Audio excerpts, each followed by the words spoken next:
কেকটা ছিল বরাবরের মতো একটা রিপিট কাস্টমারের। তো উনি বরাবরই আমাকে কোনো ডিজাইন দেন না। আমি নিজের মতো করে ডিজাইনগুলো ওনাকে দিই। কেকটার ছবি আমি কোনো একটা পেজে দেখেছিলাম, দেখে ইন্সপায়ার হই আর এটা বানাই। তো পেজের নামটা আমার এখন মনে পড়তেছে না। আসসালামু আলাইকুম সবাইকে। কেমন আছেন সবাই? আশা করি সবাই ভালো আছেন। তো বরাবরের মতো আজকে একটা কেক ডেকোরেশনের ভিডিও নিয়ে চলে আসলাম আপনাদের মাঝে। আশা করি সবার ভালো লাগবে ভিডিওটি। কেকটা ছিল 2 পাউন্ডের মধ্যে আর কেকটা আমি 8 ইঞ্চি মোল্ডে চুলায় বেক করে নিয়েছি এবং কেকটা বেক করার পরে ঠান্ডা হলে আমি মোল্ড আউট করে নিয়েছি এবং 3টা স্লাইস করে কেটে নিয়েছি। আর কেকটা ছিল অরেঞ্জ ফ্লেভারের মধ্যে। আর কেকটার প্রত্যেকটা লেয়ারে আমি সুগার সিরাপ দিয়েছি এবং অরেঞ্জ ক্রিম দিয়ে প্রত্যেকটা লেয়ার কমপ্লিট করেছি।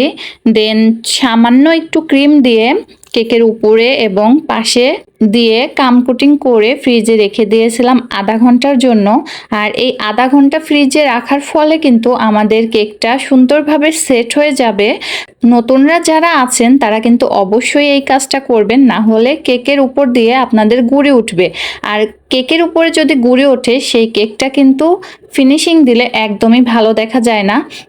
কেকটা আমি ফ্রিজ থেকে বের করে এনে এই যে ফিনিশিং দিয়ে দিচ্ছি। প্রথমে আমি উপরে ক্রিম দিয়ে নিয়েছি ভালো করে।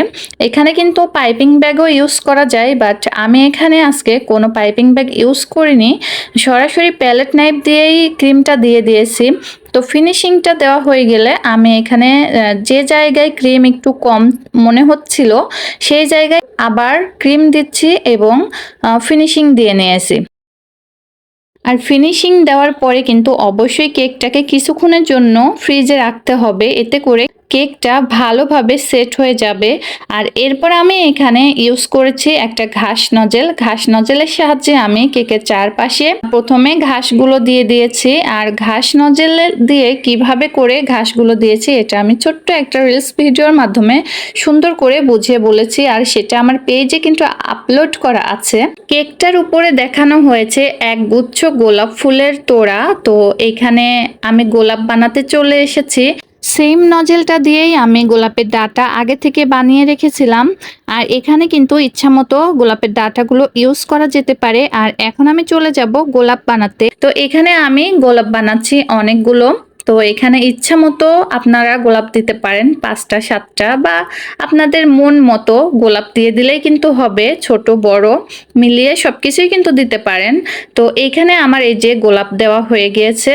আর মাঝখানে মাঝখানে আমি কিছু পার্পেল কালারের ফুল অ্যাড করেছি।